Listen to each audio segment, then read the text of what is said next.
Hello, good morning everyone. કેમ છો બધા? મજામાં? ચાલો, છેલ્લે આપણે બંધારણીય ટકાવારી વિશે છેલ્લે લાસ્ટ જોઈ ગયા હતા. ત્યાંથી આગળનો પ્રશ્ન હવે જોઈએ તો આણ્વીય સૂત્ર અને પ્રમાણસૂચક સૂત્ર કેવી રીતે નક્કી કરી શકાય એ સમજાવો. આણ્વીય સૂત્ર અને પ્રમાણસૂચક સૂત્ર કેવી રીતે નક્કી કરી શકાય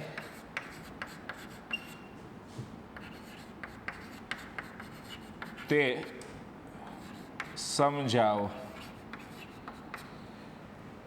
આણ્વીય સૂત્ર અને પ્રમાણસૂચક સૂત્ર કેવી રીતે નક્કી કરી શકાય? તો આ પ્રમાણસૂચક સૂત્ર શું સૂચવે છે? તો કે પ્રમાણસૂચક સૂત્ર એ સંયોજનમાં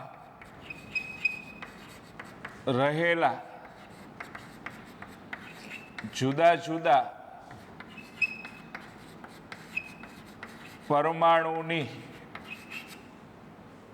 પૂર્ણ સંખ્યાનો ગુણોત્તર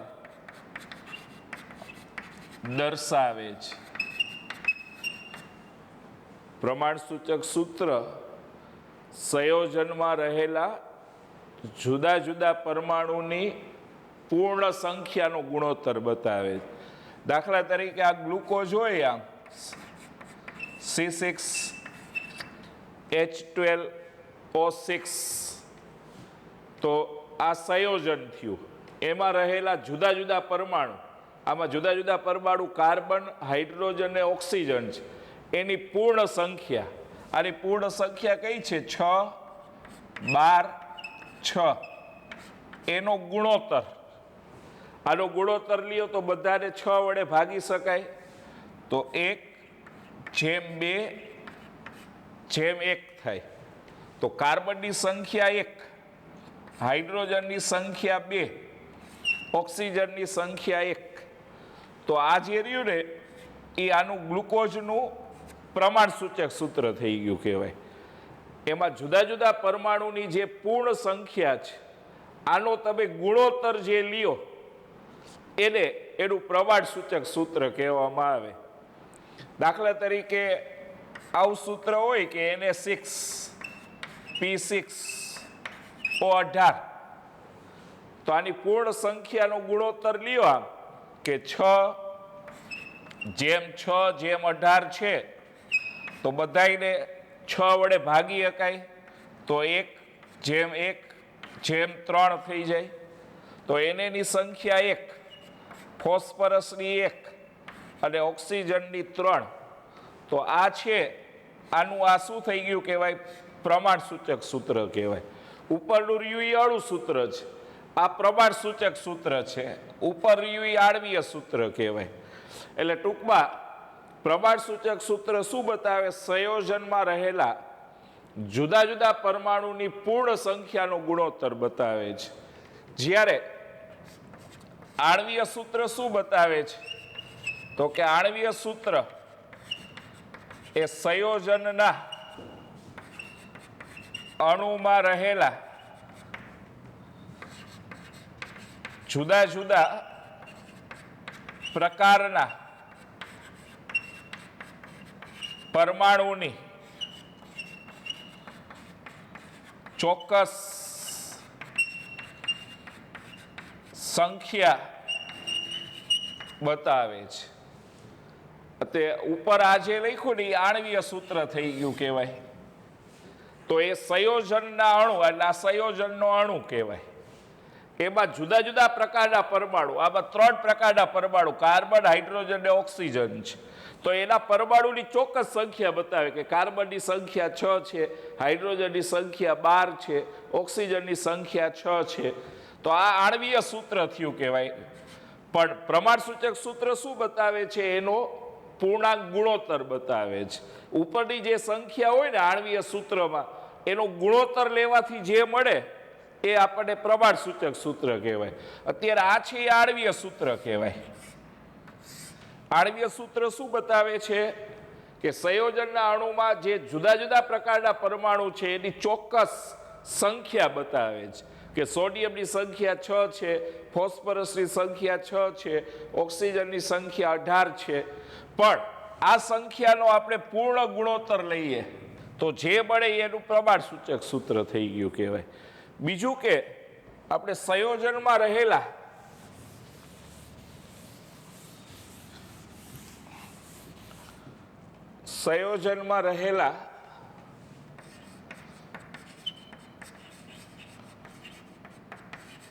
દરેક તત્વનું ટકાવાર દળ અથવા દળ ટકાવારી કહેવાય જાણતા હોય તો સંયોજનનું પ્રમાણ સૂચક સૂત્ર મેળવી શકાય છે. એટલે જો આપણે સંયોજનમાં રહેલા દરેક તત્વનું ટકાવાર દળ જાણતા હોય તો પ્રમાણ સૂચક સૂત્ર એ મેળવી શકાય છે. એટલે પ્રમાણ સૂચક સૂત્ર મેળવવું હોય તો સંયોજનમાં રહેલ દરેક તત્વનું ટકાવાર દળ જાણતા હોવા જોઈએ. અને એમાંય જો મોલર દળ જ્ઞાત હોય, જ્ઞાત એટલે જાણીતું હોય, એટલે જો મોલર દળ એ જાણતા હોય તો એના ઉપરથી પાછું આણ્વીય સૂત્ર મેળવી શકાય છે. જો મોલર દળ એ જાણતા હોય તો એના ઉપરથી આણ્વીય સૂત્ર છે એ શોધી શકાય. અને એ સમજાવવા માટે આપણે આવો એક દાખલો આપ્યો છે.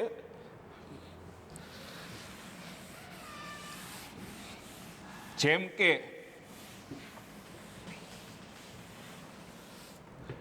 એમાં એવું કીધું છે કે એક સંયોજન કે જેમાં 4.07% હાઇડ્રોજન છે, 24.47% કાર્બન છે, 71.65% ક્લોરીન છે, તો અને એનું મોલર દળ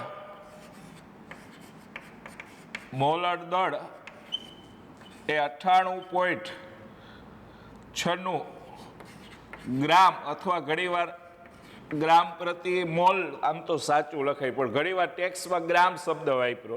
મોલર દળ હોય ને એટલે એક મોલ માટે જ હોય, કદાચ પ્રતિ મોલ ન લખ્યું હોય તો પણ ચાલે. મોલર દળનો અર્થ જ એવો થાય કે એક મોલનું ગ્રામમાં દળ થયું કહેવાય એનું એમ. તો આના ઉપરથી આપણે બે વસ્તુ શોધવાની કીધી છે કે પ્રમાણ સૂચક સૂત્ર શોધો અને આણ્વીય સૂત્ર શોધો. તો એના માટે પહેલા તો આપણે આમાં કયા તત્વો છે આ રીતે કોષ્ટક બનાવશું કે એમાં કયા તત્વો રહેલા છે. તો અત્યારે 3 તત્વો કયા છે? હાઇડ્રોજન, કાર્બન અને ક્લોરીન. તો આમાં 3 તત્વો હાઇડ્રોજન, કાર્બન અને ક્લોરીન છે. પછી એનું પરમાણ્વીય દળ લખશું. એનું પરમાણ્વીય દળ, હાઇડ્રોજનનું દળ આમ તો 1 હોય પણ અહીંયા આપણે ટેક્સ્ટમાં 1.008 આપ્યું છે. કાર્બનનું દળ 12.01 છે. આ પરમાણ્વીય દળ તમને આપી દે, એ પાકા કરવાની જરૂર ન હોય. ક્લોરીન છે એનું દળ 35.453 આપેલું છે ને, 35.453 છે. દરેક તત્વના ટકા આપી દીધા છે. તત્વના ટકા અથવા તો દળ કહી શકાય. દળ આપ્યું પણ ટકામાં દળ આપ્યું છે આપણને. દળ આપ્યું છે પણ ટકામાં દળ આપેલું છે. તો હાઇડ્રોજનના ટકા છે 4.07, કાર્બનના ટકા છે 24.47 અને ક્લોરીનના ટકા આપ્યા 71.65.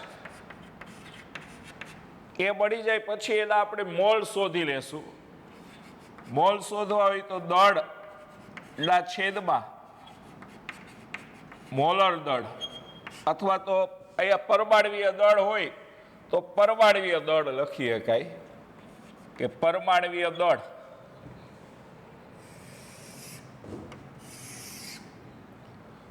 તો અહીંયા એનો આપણે ભાગાકાર કરીએ તો 4. જો અહીંયા દળ આપ્યું 4.07 છેદમાં મોલર દળ 1.008 છે. તો 4.07 ભાગ્યા 1.008 તો આપણને મળશે 4.037 છે. એટલે પાછળ 7 કાઢી નાખીએ ને તો 4 લઈ લઈએ. અહીંયા 24.47 દળ છે. દળ 24.47 ભાગ્યા પરમાણવીય દળ 12.01 તો 24.47 ને 12.01 વડે ભાગીએ તો 2.04 મળશે.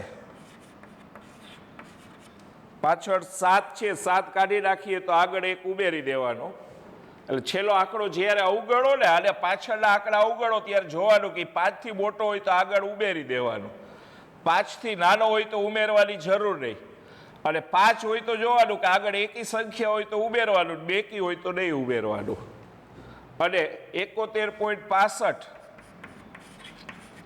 ભાગ્યા 35.453 તો એનો ભાગાકાર કરીએ કે 71.65 ભાગ્યા 35.453 તો 2.02 મળશે. હવે અહીંયા સૌથી નાની સંખ્યા વડે ભાગવાથી મળતો ગુણોત્તર લઈએ, જેને સાદો ગુણોત્તર બોલાય છે. ટૂંકમાં લખવું હોય ને તો સાદો ગુણોત્તર, અથવા આખું લખવું હોય તો એમ લખવાનું કે નાની સંખ્યા વડે ભાગવાથી મળતો ગુણોત્તર. તો આ ત્રણેયમાં સૌથી નાની સંખ્યા આ છે 2.02. તો 4.04 ને 2.02 વડે ભાગશો તો 2 મળશે. આ 2.02 ને 2.02 વડે ભાગો તો 1 મળે. 2.04 ને 2.02 વડે ભાગો આમ કે 2.04 ભાગ્યા 2.02 તો 1.00 આમ 9 મળે. 1.009 એટલે આમ પાછળ 9 છે, 9 કાઢો તો આગળ 1 ઉમેરી દો એટલે આમ 1.01 મળ્યું કહેવાય. 1.01. પણ છેલ્લે છે ને આપણે પૂર્ણાંક ગુણોત્તર લઈ લેવાનો. એનો જે ગુણોત્તર લ્યો એટલે સાદી પૂર્ણાંક સંખ્યા, એટલે પૂર્ણાંક સંખ્યા લેવાની, અથવા એમ લખાય કે સાદી પૂર્ણાંક સંખ્યા. તો આ 2 છે એ સાદી પૂર્ણાંક સંખ્યા કહેવાય. આ 1.01 છે એની નજીકની પૂર્ણાંક સંખ્યા 1 કહેવાય, અને આ પૂર્ણાંક સંખ્યા છે 1. ધારો કે અહીંયા કદાચ આવું હોત ને કે 0.9 તો 0.9 અપૂર્ણાંક કહેવાય, પણ એની નજીકની પૂર્ણાંક સંખ્યા 1 કહેવાય. તો અહીંયા 1 લઈ લેવું પડે 0.9 હોય તો. ધારો કે આમ હોત કે 1.2 તો આ કેની નજીક કહેવાય પૂર્ણાંક સંખ્યામાં? 1 ની નજીક કહેવાય કે 2 ની? તો 1 ની. તો અહીંયા નજીકની સંખ્યા 1 લઈ લેવી પડે પૂર્ણાંક એમ. તો હવે આના ઉપરથી આપણને એનું પ્રમાણ સૂચક સૂત્ર આવું મળશે. આના ઉપરથી પ્રમાણ સૂચક સૂત્ર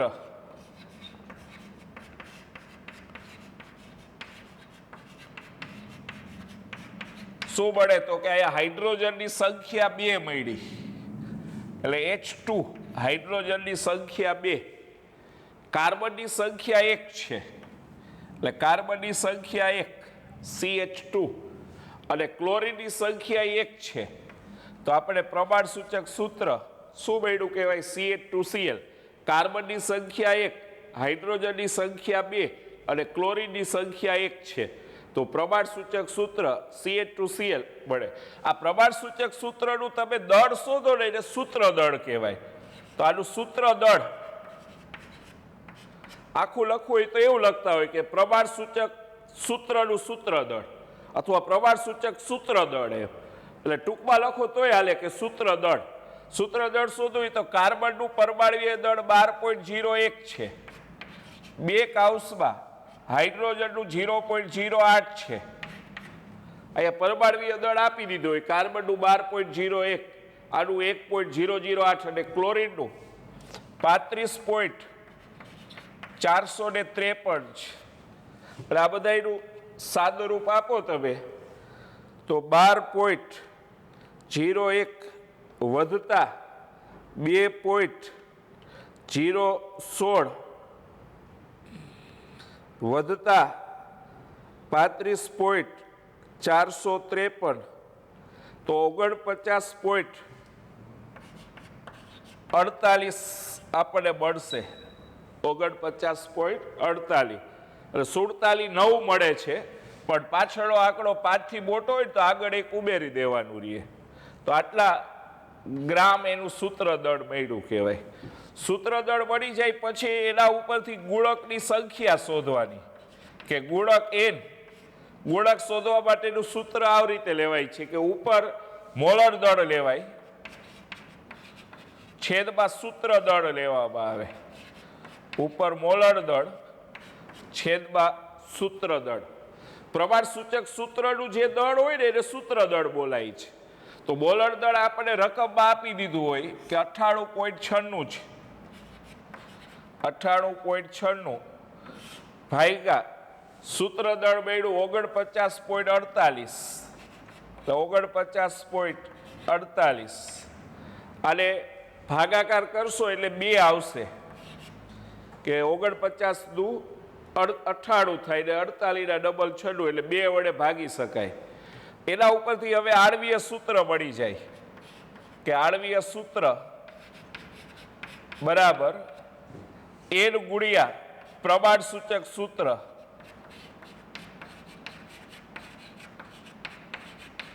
એટલે પ્રમાણ સૂચક સૂત્રને ગુણકની સંખ્યા વડે ગુણો ને એટલે આણ્વીય સૂત્ર મળે. અહીંયા ગુણક કેટલા મળ્યા તો કે 2. ગુણકની સંખ્યા 2 છે ને પ્રમાણ સૂચક સૂત્ર શું છે? CH2Cl. CH2Cl. તો એને 2 વડે ગુણી નાખો તો કાર્બનની સંખ્યા 2 થઈ જાય. આમ 2 વડે ગુણો એટલે હાઇડ્રોજનની સંખ્યા 4 થઈ જાય અને 2 વડે ગુણો એટલે ક્લોરીનની સંખ્યા 2 થઈ જાય. તો એનું આણ્વીય સૂત્ર C2H4Cl2 આપણને મળે. આવું હજી એક સ્વાધ્યાયમાં આપણને દાખલો આપ્યો છે, એ ગણીએ. આવો જ દાખલો સ્વાધ્યાયમાં આપેલો છે.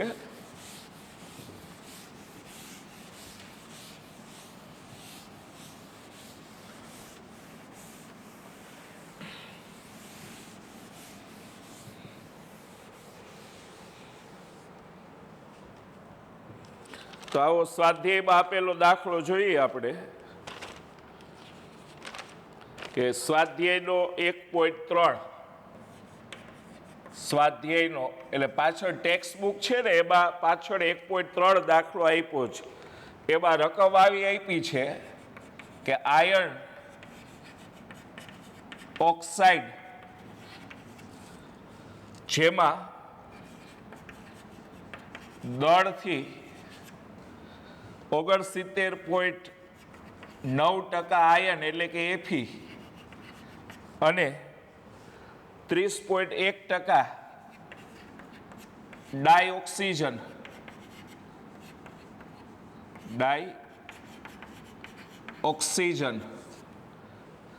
છે. તો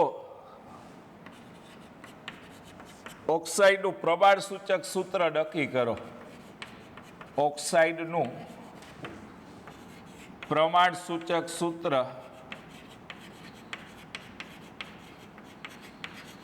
નક્કી કરો.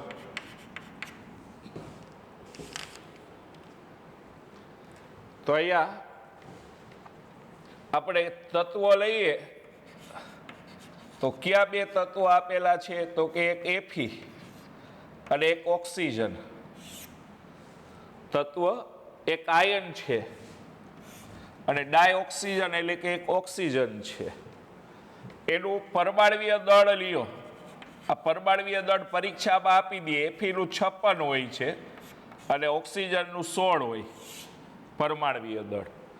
હવે એના ટકા લઈએ આપણે કે તત્વના ટકા અથવા તો દળ કહેતા હોય છે, એટલે ટકાવાર દળ એનું, એટલે જે ટકામાં આપ્યું ને એનું દળ જ છે પણ ટકામાં દળ આપેલું છે. આનું 69.9% છે. આનું 69.9% આપ્યું છે અને ઓનું 30.1% છે. હવે દળ ભાગ્યા પરમાણવીય દળ કરો એટલે મોલ મળી જાય. મોલ એટલે દળ ભાગ્યા પરમાણવીય દળ. તો અહીંયા આનું દળ આપ્યું છે 69.9 ભાગ્યા પરમાણવીય દળ 56 છે. તો 69.9 ભાગ્યા 56 કરીએ તો 1.25 248 છે એટલે 8 કાઢો તો 5 લઈ લઈએ આપણે, એટલે 1.25 મળે છે. અહીંયા દળ આપ્યું છે 30.1 ભાગ્યા 16 લઈએ તો 30.1 ભાગ્યા 16 તો આપણે 1.88 મળશે. હવે નાની સંખ્યા વડે ભાગવાથી મળતો ગુણોત્તર, નાની સંખ્યા વડે ભાગવાથી મળતો ગુણોત્તર હોય એને સાદો ગુણોત્તર બોલાય છે. નાની સંખ્યા વડે ભાગવાથી મળતો ગુણોત્તર એને સાદો ગુણોત્તર કહેવાય. આ બેમાં નાની સંખ્યા 1.25 છે તો બેને 1.25 વડે ભાગી નાખો. આને 1.25 વડે ભાગો તો 1 આવે. આ 1.88 ને 1.25 વડે ભાગશો તો 1.5 આવશે. 1.88 ને 1.25 વડે ભાગો તો 1.5 આવે. હવે અહીંયા આપણે પૂર્ણાંક સંખ્યા લખવી છે. તો જો 1.5 છે તો કેટલા અહીંયા પૂર્ણાંક લખી શકાય? તો આ જો વચોવચ છે આ, એટલે ન એકેય લખી શકી બે ન લખી શકાય. આમ હોત ને 1.6 તો એ કહેવાય કે 2 ની નજીક કહેવાય એટલે 2 લખી શકાય. આમ હોય 1.4 તો એ 1 ની નજીક કહેવાય તો 1 લખી શકાય પૂર્ણાંક. પણ અહીંયા તો 1.5 વચોવચ છે. આ વચોવચ હોય તો ન 2 ની નજીક કહેવાય કે ન 1 ની નજીક. તો આવા વખતે શું કરવામાં આવે? આ બે સંખ્યાને 2 વડે ગુણી નાખવાના. આને 2 વડે ગુણો તો પૂર્ણાંક સંખ્યા 2 થઈ ગઈ. આને 2 વડે ગુણો તો પૂર્ણાંક સંખ્યા 3 થઈ ગઈ કહેવાય. સમજાણું? આ 1.5 અપૂર્ણાંક છે, એ 1 ની નજીક ન કહેવાય ને 2 ની નજીક ન કહેવાય. તો અને સૌથી નાની સંખ્યા વડે ગુણવાથી જે પૂર્ણાંક સંખ્યા આવે એ લેવાની. એટલે આ બેયને 2 વડે ગુણી નાખો તો આ 2 થઈ ગયા અને આ 3 થઈ ગયા કહેવાય. તો આપણે આ સંખ્યા પૂર્ણાંક હવે મળી ગઈ. પણ આ બેયનો તમે ગુણોત્તર લ્યો તો આ જ આવે જો 1.5. પાછું આ સંખ્યા એવી લેવાની કે એનો સાદો ગુણોત્તર આ જ આવી જાય કે 2 અને 3 નો સાદો ગુણોત્તર લ્યો તો 1 ને 1.5 જ આવે. તો હવે એનું પ્રમાણ સૂચક સૂત્ર, આનું પ્રમાણ સૂચક સૂત્ર એફી ની સંખ્યા 2 થઈ કહેવાય અને ઓક્સિજનની સંખ્યા 3 થઈ કહેવાય. તો આનું પ્રમાણ સૂચક સૂત્ર આપણે Fe2O3 મળે. આ રકમમાં મોલર દળ નથી આપ્યું એટલે આપણે આણ્વીય સૂત્ર ન મળે. આણ્વીય સૂત્ર તો જ મળે કે રકમમાં એનું મોલર દળ આપી દઈએ. સ્વાધ્યાયમાં આવો જ આપણે આ જ દાખલો 1.8 કે 9 સ્વરૂપે આપ્યો છે. એમાં એને એવું કીધું કે આણ્વીય સૂત્ર શોધો, પણ અંદર રકમમાં ક્યાંય એને મોલર દળ આપ્યું નથી. એટલે મોલર દળ ન આપે ને તો પ્રમાણસૂચક સૂત્ર સુધી તમે શોધી શકો છો. આપણે આણ્વીય સૂત્ર તો જ મળે કે રકમમાં એનું મોલર દળ આપી દેવું પડે. એટલે એ 1.8 કે 9 એવો સ્વાધ્યાયમાં આ જ દાખલો છે. જો તો એ દાખલો તમે જોશો તો એમાં આણ્વીય સૂત્ર શોધવાનું કીધું, પણ રકમમાં ક્યાંય મોલર દળ આપેલું નથી. એટલે મોલર દળ આપશે તો જ તમે એનું શું શોધી શકો, આણ્વીય સૂત્ર છે એ શોધી શકો. ચાલો, તો આ સ્વાધ્યાયનો 1.3 દાખલો તો એ પણ આપણે લઈ લીધો હારે. હવે આગળ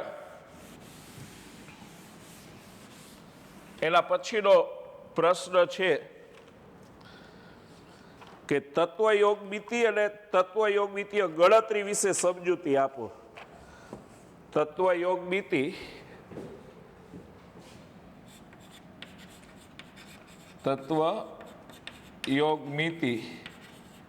અને તત્વયોગમિતિય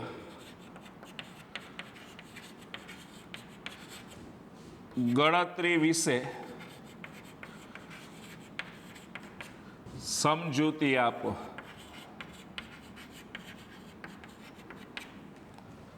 આજે તત્વયોગમિતિય છે,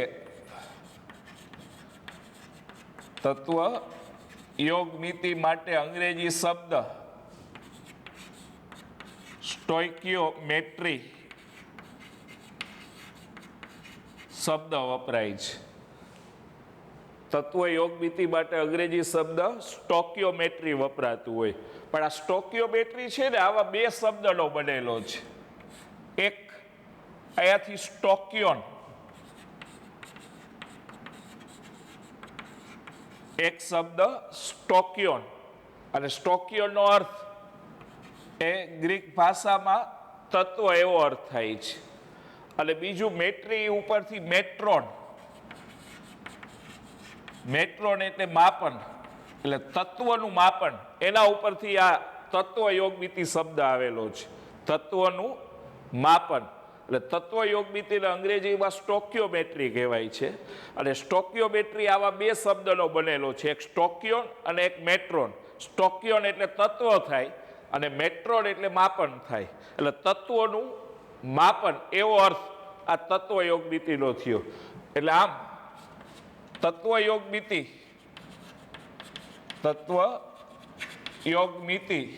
એ રાસાયણિક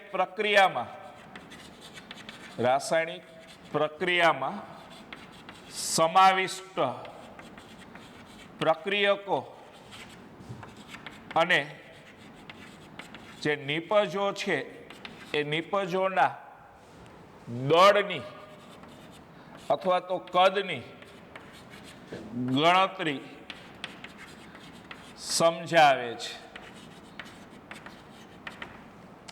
એટલે તત્વયોગમિતિ રાસાયણિક પ્રક્રિયામાં સમાવિષ્ટ એટલે રાસાયણિક પ્રક્રિયામાં સમાયેલા પ્રક્રિયકો અને નિપજો છે એના દળની ગણતરી સમજાવે છે.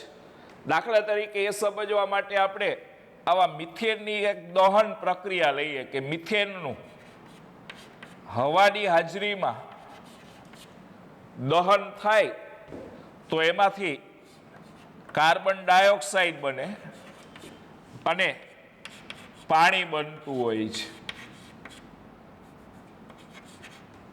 એનું હવાની હાજરીમાં દહન થાય મિથેનનું તો કાર્બન ડાયોક્સાઇડ અને પાણીની વરાળ છે એ મળતી હોય.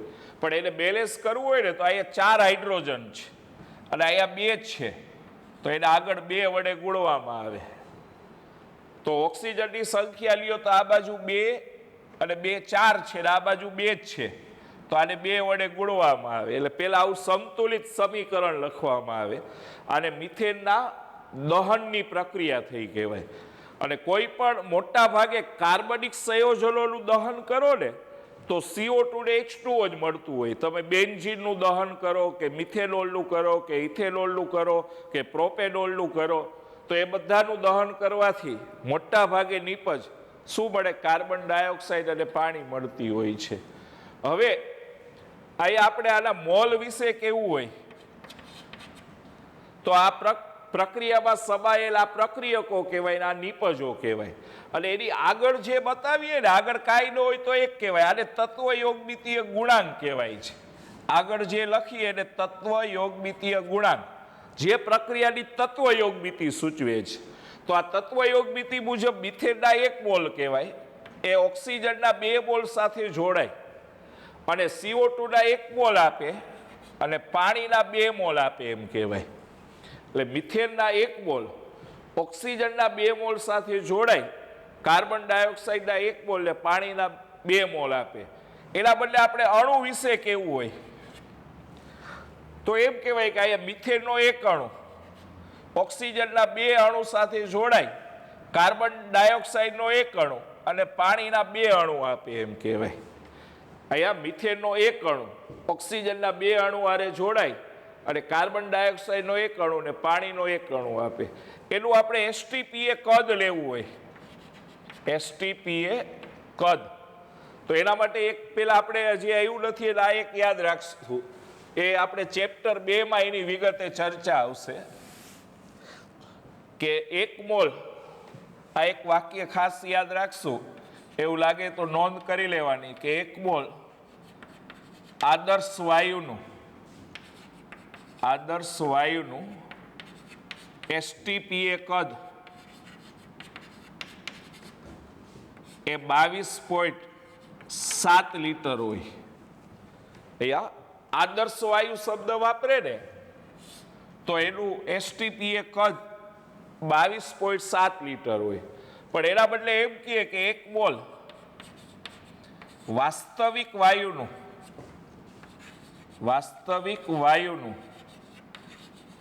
એસટીપીએ કદ એ 22.4 લીટર હોય છે.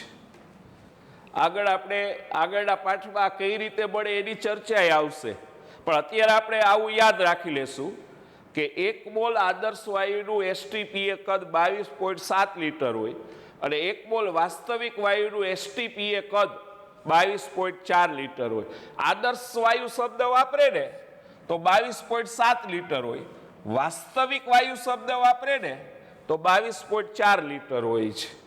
અને એસટીપી શબ્દ શું સૂચવે છે કે આની અંદર એસટીપી છે,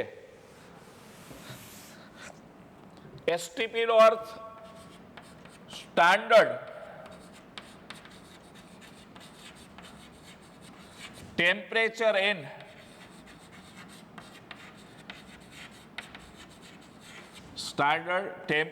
એન્ડ પ્રેશર એવો અર્થ થાય. એટલે કે પ્રમાણભૂત, એના માટે એવો શબ્દ વપરાય છે કે પ્રમાણભૂત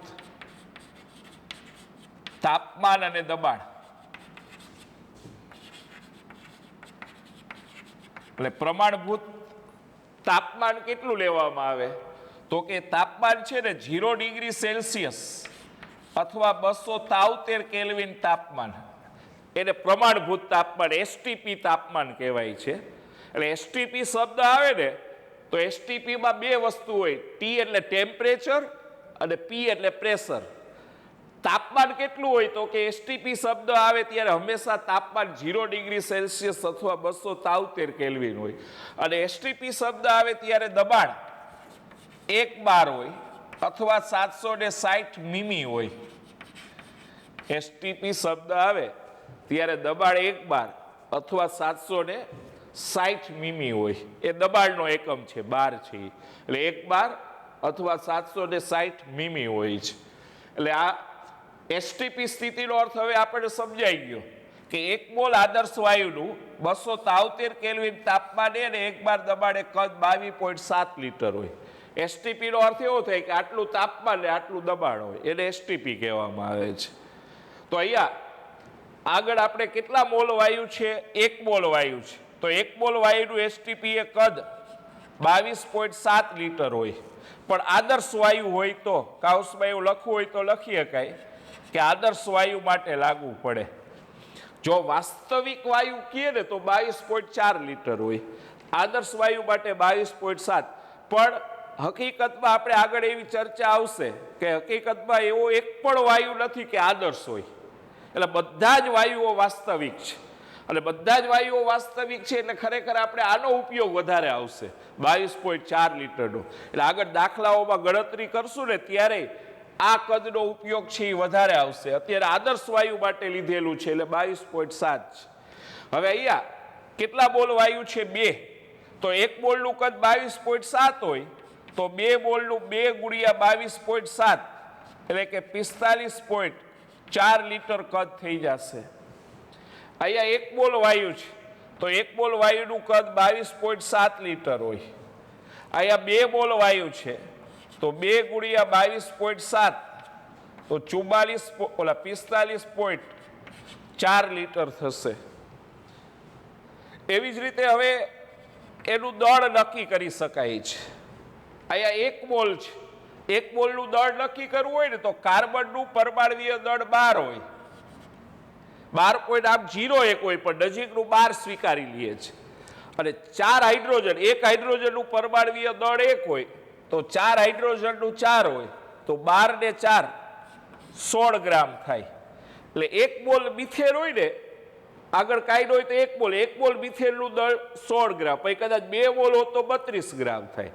અહીંયા 2 મોલ ઓક્સિજન છે તો 2 ગુણ્યા O2નું દળ લેવું હોય ને, આ O2 ઓક્સિજનનું એકનું 16 હોય પણ અહીંયા O2 એટલે 2 ઓક્સિજન છે તો 16 દુ 32 એટલે 32 ગુણ્યા 2 કરો એટલે 64 ગ્રામ થાય. પછી ડાયરેક્ટ 64 લખો તો હાલે. ટોટલ ઓક્સિજન 2 દુ 4 ઓક્સિજન કહેવાય. એક ઓક્સિજનનું 16 હોય તો 4 ઓક્સિજનનું 16 ચોખ્ખું 64 થઈ જાય. અહીંયા કાર્બન ડાયોક્સાઇડનું લેવું હોય તો કાર્બનનું પરમાણુય દળ 12 હોય. કાર્બનનું 12, એક ઓક્સિજનનું 16 હોય તો 2 ઓક્સિજનનું 32 તો 32 ને 12 44 હોય. આ કાર્બન ડાયોક્સાઇડનું પરમાણુય આણ્વીય દળ આપણે ઘણીવાર આવશે કે 1 મોલ CO2 હોય ને તો એનું દળ 44 ગ્રામ થાય 1 મોલનું. એવી રીતે અહીંયા 2 મોલ પાણી છે, આગળ 2 મોલ છે. હવે પાણીનું ગળવું હોય તો 2 હાઇડ્રોજનનું 2 અને ઓક્સિજનનું 16 તો 16 ને 2 18 તો 18 દુ 36 ગ્રામ થાય. એટલે આપણે આગળ આ તત્વયોગમિતીય ગુણાંક જાણતા હોય તો એના ઉપરથી એના મોલ કેટલા છે એ નક્કી કરી શકાય, એમાં અણુની સંખ્યા નક્કી કરી શકાય, એમાં કદ કેટલું છે એ જાણી શકાય અને સાથે સાથે એનું દળ પણ નક્કી કરી શકાય છે. એટલે આપણે કોઈ પણ એક વસ્તુ જાણતા હોય તો એના ઉપરથી બાકીની 2 વસ્તુઓ મળી જાય.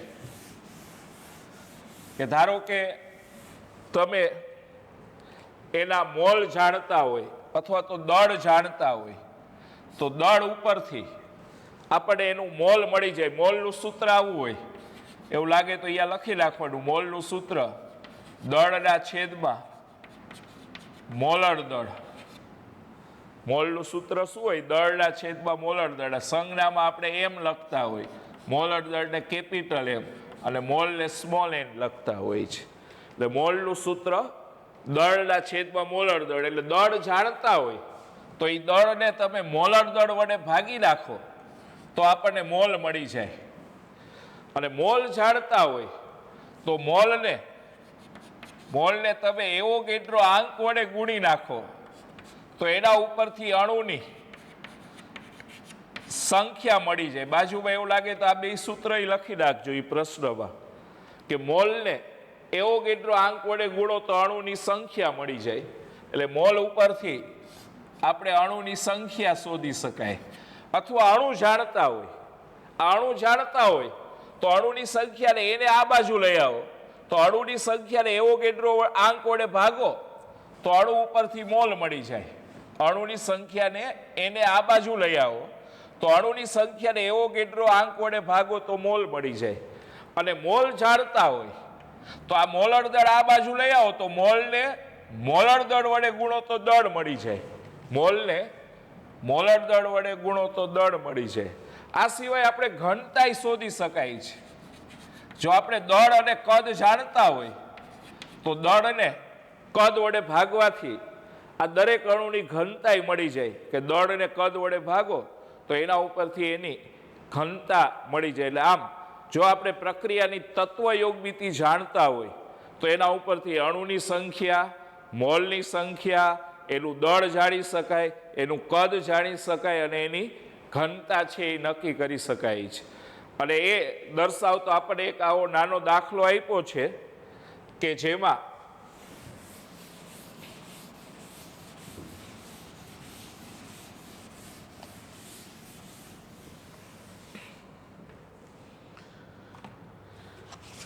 એમાં એવું કીધું છે કે 16 ગ્રામ મિથેનના દહનથી ઉત્પન્ન થયેલ 16 ગ્રામ મિથેનના દહનથી ઉત્પન્ન થયેલ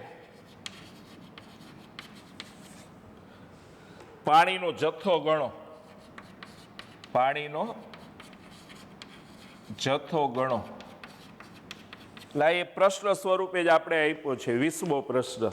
અગાઉ આપણે 18 અને 19 પ્રશ્ન જોઈ ગયા. હવે 20મો પ્રશ્ન લઈએ તો 16 ગ્રામ મિથેનના દહનથી ઉત્પન્ન થયેલા પાણીનો જથ્થો ગણો એવું કીધું છે.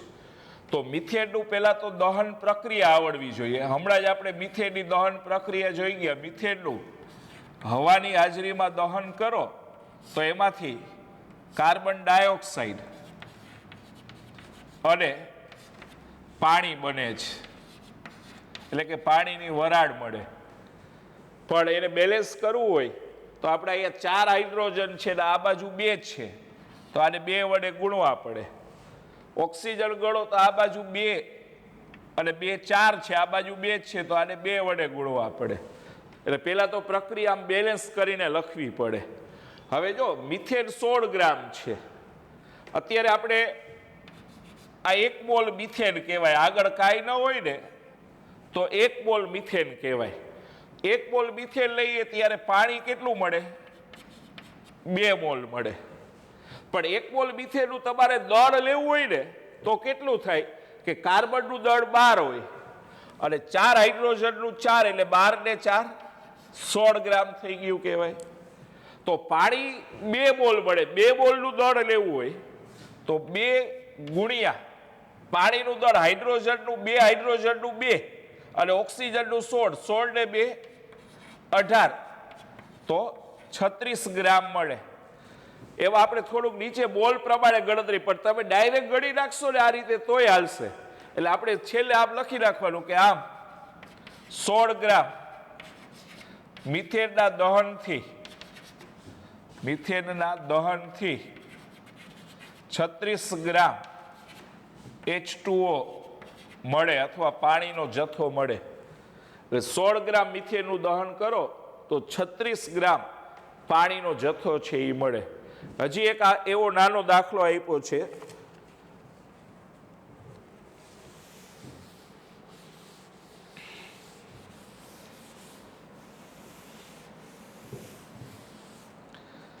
કે દહન પ્રક્રિયાના અંતે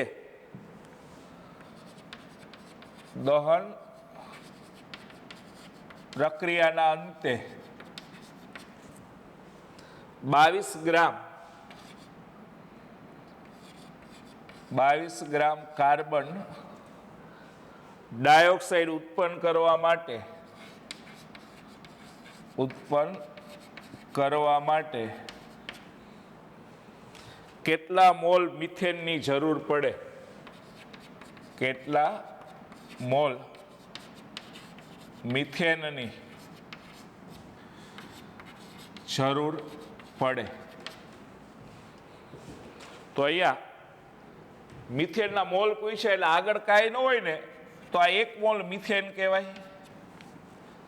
અને CO2 1 મોલ છે, પણ એનું દળ ગળું હોય CO2 નું, તો કાર્બનનું દળ 12 હોય, 1 ઓક્સિજનનું 16 હોય, તો 2 નું 32, 32 ને 12 44 ગ્રામ થાય. તો આપણે આ તિરાસરી આ મૂકી શકાય. જો 44 ગ્રામ CO2 મેળવવા જરૂરી મિથેનના મોલ બરાબર 1. આપણે 44 ગ્રામ CO2 મેળવવું હોય ને તો 1 મોલ મિથેનનું દહન કરવું પડે. તો 22 ગ્રામ CO2 ઉત્પન્ન કરવા હોય કે 22 ગ્રામ CO2 મેળવવા જરૂરી મિથેનના મોલ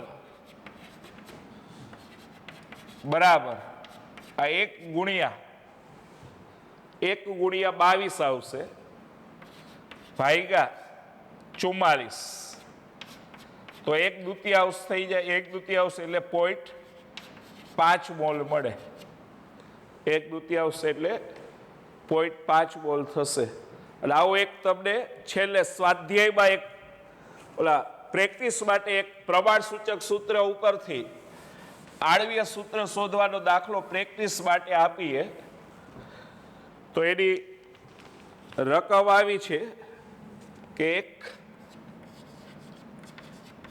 એક કાર્બનિક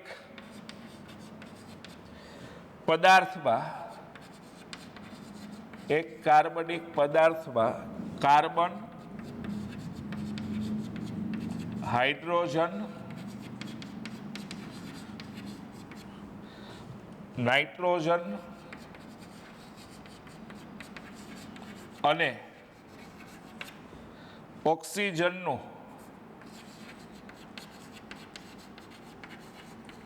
ઓક્સિજનનું ટકાવાર પ્રમાણ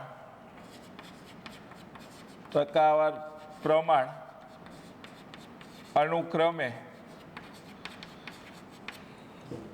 62.07%,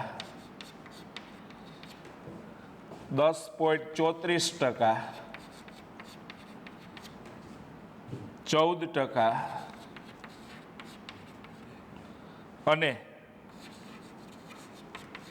13.59% છે તો સંયોજનનું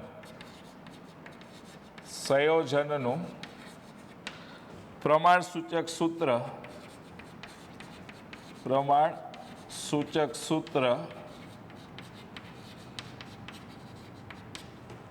શોધો જો તેનું મોલર દળ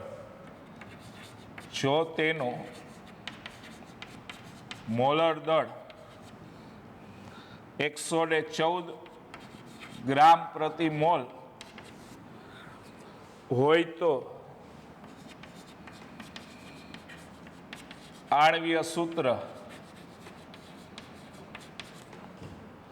શોધો તો આ પ્રેક્ટિસ માટે દાખલો ગણતા આવજો આનો જવાબ આવો આવશે આન્સર કે પ્રમાણસૂચક સૂત્ર આપણે બે શોધવાનું છે C6H12NO મળશે અને એનું આણ્વીય સૂત્ર આ જ મળશે એનું આણ્વીય સૂત્ર પણ C6H12NO મળશે તો આ દાખલો પ્રેક્ટિસ માટે છે એ તમે ગણતા આવજો ઓકે એનો જવાબ આપણે કહી દીધો છે તો આજે ટૂંકમાં આપણે 4 પ્રશ્ન આવેલા તો એ 4 પ્રશ્નો હોમવર્કમાં કરતા હોવાના અને આ છે એ માત્ર તમને પ્રેક્ટિસ માટે આપેલો છે ચાલો તો નેક્સ્ટ લેક્ચરમાં ફરી પાછા આપણે મળીશું એટલે આજે અહીંયા સુધી આપણે રાખીએ ઓકે